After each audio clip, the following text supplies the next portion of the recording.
Alright, so the tool that I've decided to use is Quizlet, as you can see on the desktop. So I'm actually going to take a few minutes to describe how to create an account and how I actually made mine. So up here you can go here and search what any topic that you need to study for or you need to look through, or you can create your own flashcards.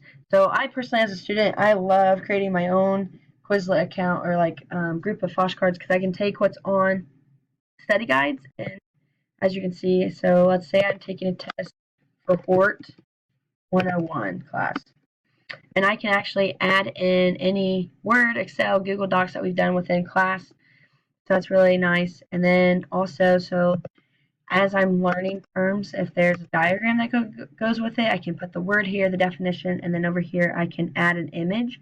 So that's also nice within classes that you have graphs or diagrams that you need to label throughout the semester. So that's really nice. And then also here you also have a microphone that you can add a voice recording to help with pronunciation and all that. So that's really nice. So I'm actually going to go back to my Quizlet and show you. So as you can tell, my theme, as always, is animal management. I have 5 questions, and right here is the term, and then when you flip, or, oops, sorry, as you click on the card itself, it'll give you the definition.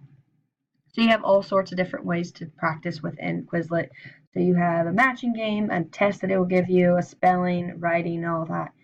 And then up here it gives you more different options. And then if you hit the I, which stands for info, it takes you to here. And as you can see, I have no one else that has studied this.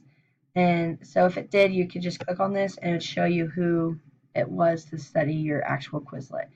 So that's that. And yeah, thank you.